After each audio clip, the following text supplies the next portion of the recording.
तो question number 5 है जिसके अंदर वासुदेवन है, वो कितने रुपीज है 60,000 है। तो आपको P दिया हुआ है, P is equal to 60,000 rupees, बराबर है।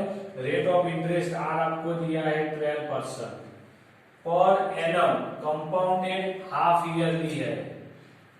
तो इधर मैं बोल दूं वो आपको टोटल हाफ ईयरली है, हाफ ईयरली यानी 6 मंथ वालों की बात है, तो 12% दिया हुआ है। और compounded half yearly what amount we get 6 month के बाद कितनी रहेगी वो, और आफ्टर 1 ईयर की बात है।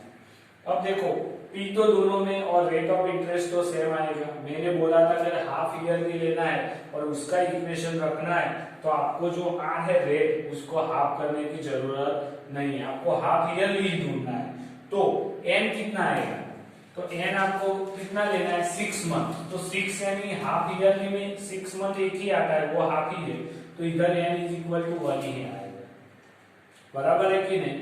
और अगर आप वही इक्वेशन में आफ्टर 1 ईयर में वो बड़ा वाला इक्वेशन लेते हो तो वहां ये भी बता देता हूं, इसके अंदर P तो वही का वही आएगा 60,000, R कितना आएगा तो 12%। लेकिन अगर मैं इधर N की बात करता हूं तो 1 ईयर के अंदर 2 हाफ ईयर रहते हैं ना, इसीलिए इधर 2 आएगा। अब दोनों में एक ही इक्वेशन करके मैं गिन सकता हूं इसको, उसका कुछ अलग करने की जरूरत नहीं है। तो इसके लिए अगर मैं कंपाउंड इंटरेस्ट ढूंढूंगा तो पहले amount A is equal to P 1 plus R upon 100 raise to N आएगा। P कितना 6,000 1 प्लस R 12 इधर 100 रेस टू N कितना है तो 1 है। अब देखो मैंने इधर बोला था कि अगर आप वो इक्वेशन लिखते हो तो इधर क्या आएगा 100 लिखना पड़ेगा। तो अगर आप पुराना वाला इक्वेशन लिखते हो तो आपको रेट ऑफ इंटरेस्ट को हाफ करने की जरूरत है, हाफ ईयरली बोला है, तो इधर में क्या करना पड़ेगा तो वो करके कर देता हूं। तो यानी 12/2 यानी 6%, तो इधर क्या आएगा 6 आएगा, वो ध्यान रखो, क्योंकि मैंने 1 ईयर वाला फॉर्मूला लिया है। अगर हाफ ईयर वाला फॉर्मूला लेता, हाफ ईयर वाला कौन सा था P 1 plus R upon 200 raise to 2N वाला था। तो आप याद रखो ये बात, बराबर है। तो इस तरह से इसको गिन देना है। जबकि इसकी बात करें तो इसके अंदर A is equal to P 1 plus R upon 100 raise to N है। अब इसमें भी आप 1 ईयर वाला फॉर्मूला यूज कर रहे हो तो रेट ऑफ इंटरेस्ट 12/2 यानी 6% लेना पड़ेगा, बराबर है कि नहीं। तो इसके अंदर कितना आएगा 60,000 1 प्लस R कितना है 6 डिवाइड बाय 100 रेस टू 2 आएगा, बराबर। तो ये करके आपको गिनना है। तो इसका सिंप्लीफाई करो, इसका सिंप्लीफाई करो तो आपको आफ्टर 6 मंथ के बाद अमाउंट मिलेगी, और इसके अंदर से आप कंपाउंड इंटरेस्ट ढूंढ सकते हो, इसका भी आप कर सकते हो। तो ये बात आप अच्छी तरह से याद रखो, कोई भी एक ही फॉर्मूला यूज करो, बराबर है, 2 फॉर्मूला मत यूज करो। अगर आप 1 ईयर वाला फॉर्मूला यूज करते हो, बराबर है, तो ही आपको रेट ऑफ इंटरेस्ट को डिवाइड करने की जरूरत है। वो मैंने आगे भी आपको एग्जांपल में याद करवाया था, तो यही फॉर्मूला यूज करने का।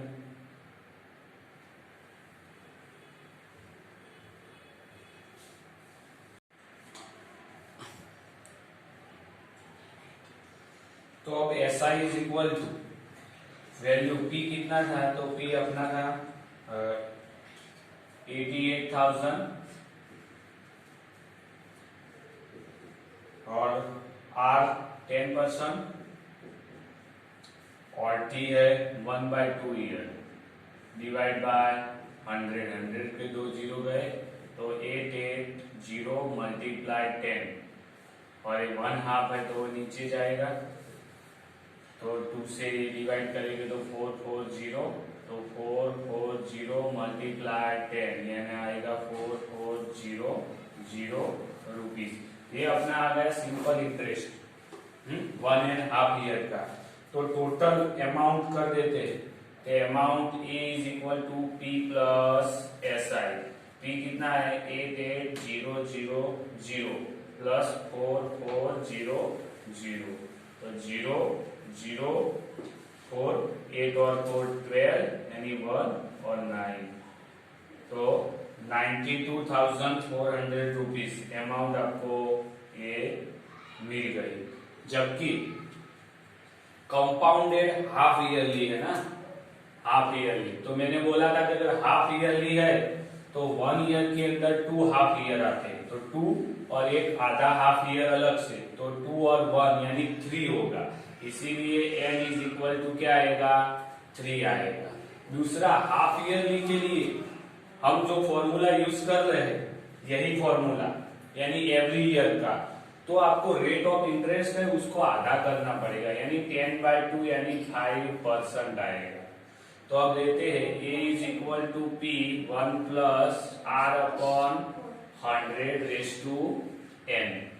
तो p कितना आएगा 80000, 1 प्लस r कितना है 5 डिवाइड बाय 100 और n कितना आएगा तो 3। तो 80000 100 इंटू 5 यानी 105 डिवाइड बाय 100 रेज टू 3। तो अब इसका हम कैलकुलेशन करेंगे 3 टाइम्स, तो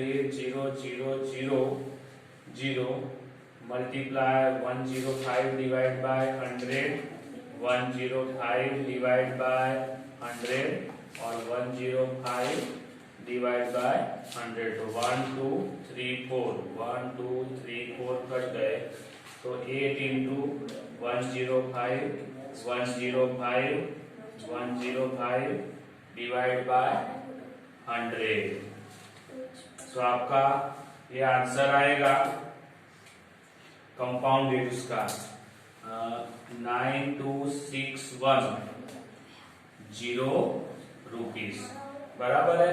तो ये आ गया, यानी कंपाउंडेड हाफ ईयरली में आपकी अमाउंट कितनी हो गई ए इज इक्वल टू 92,610 रुपीज है। जबकि कंपाउंडेड ईयरली आप करते हैं तो आपकी अमाउंट हो गई 92,400 रुपीज। तो आपको डिफरेंस के बारे में पूछा है, तो व्हाट इज द डिफरेंस, तो मैं डिफरेंस लिखता हूं,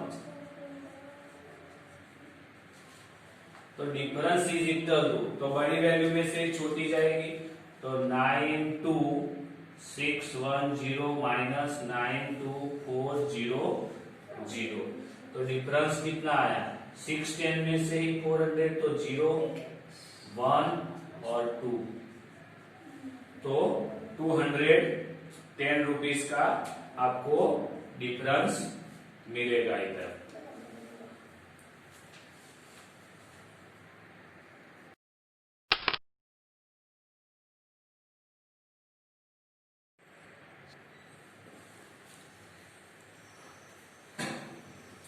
अब क्वेश्चन नंबर 7 है, जिसके अंदर मालिया इन्वेस्टेड 8,000 रुपीज की बात की है, बराबर है।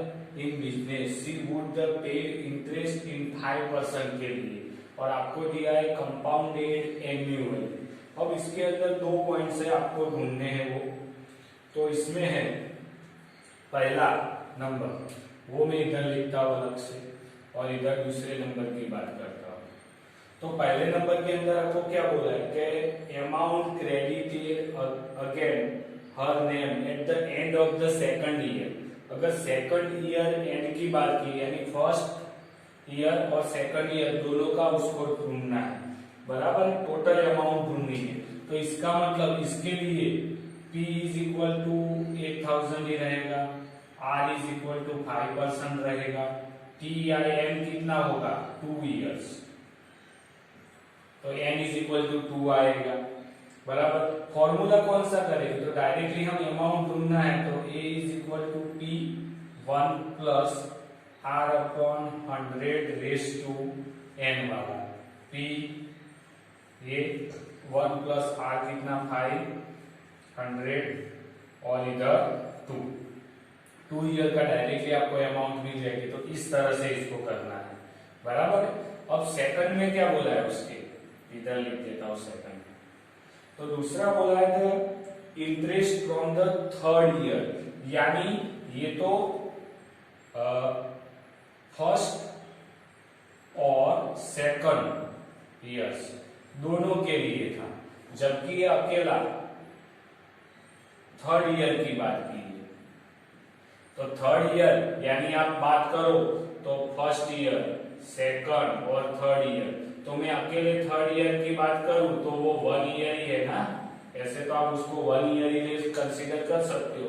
यानी आपको एक ही साल का थर्ड ईयर, अकेले थर्ड ईयर का, ये तो दो का कंबाइन मिल गया 1 और 2 दोनों का, लेकिन अकेले थर्ड ईयर का आपको ढूंढना है तो आप सिंपल इंटरेस्ट ढूंढ सकते हो ना कि, और सिंपल इंटरेस्ट के लिए पी क्या आएगा, तो पी प्रिंसिपल ऑफ अमाउंट इसका आएगा, ये जो अमाउंट है फर्स्ट और सेकंड की ये आ जाएगी,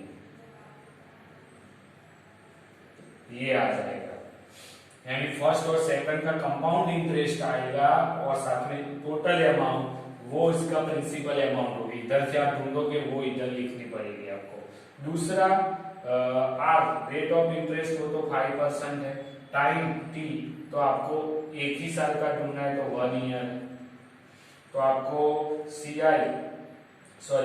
ऐसा ही करेंगे ना, simple interest is equal to PRT upon 100, ये फॉर्मूला लिख दो। अमाउंट इधर से मिलेगी वो P में लिखनी है, R तो 5, T तो 1 ईयर और 100, तो आपको डायरेक्टली थर्ड ईयर क्या मिलेगा, इंटरेस्ट ढूंढने को बोला है वो मिल जाएगा। अगर ऐसा नहीं करना तो इसके अंदर भी एक और मेथड है, वो हम कैसे करेंगे वो बताता हूं, चलो इधर। सेकंड वाले के अंदर और मेथड, तो उसके लिए आपको थर्ड ईयर का ढूंढना, तो एक साथ 3 साल का भी ढूंढ सकते हो, तो इसके लिए तो P 1000 ही रहेगा, दूसरी मेथड करनी है तो। R तो आपके पास 5% था, और T या N is equal to 3 years ले सकते हैं, 3 साल का एक साथ ढूंढ लो। तो इसके लिए A is equal to P 1 plus R upon 100 raise to N। P कितना आया 8000, 1 प्लस R 5 है, ये 100 लिखो और इधर 3 लिखो। ये जो मिलेगा अमाउंट आपको, ये जो अमाउंट मिलने वाला है वो अमाउंट, वो 3 साल का है, ये 2 साल का, तो ये अमाउंट इसमें से मैं माइनस कर सकता हूँ, या ये P है वो इसमें से माइनस करूँ तो इस साल का मेरे को कंपाउंड इंटरेस्ट मिल जाएगा। तो इसके लिए CI ढूंढना है, कंपाउंड इंटरेस्ट, इंटरेस्ट ही ढूंढना था। तो इस तरह से मैंने इधर इंटरेस्ट ढूंढा, ये ऐसा ही है, इसके थ्रू डायरेक्टली आप सिंपल इंटरेस्ट ढूंढ सकते हो, या फिर कंपाउंड इंटरेस्ट वाला फॉर्मूला लगाओ और आपको जो इंटरेस्ट मिलेगा वो इंटरेस्ट वो क्या होगा, A माइनस P करोगे तब आपको मिल जाएगा, वही आपका इंटरेस्ट रहेगा इस तरह से। या इधर से आपको जो इंटरेस्ट मिलेगा वो और इसका वाला इंटरेस्ट दोनों इक्वल ही रहेंगे, तो आप इस तरह से भी कर सकते हो। बराबर, मैंने हिंट दे दी, आपको खाली वैल्यू पुट अप करनी है और आंसर ला देना है।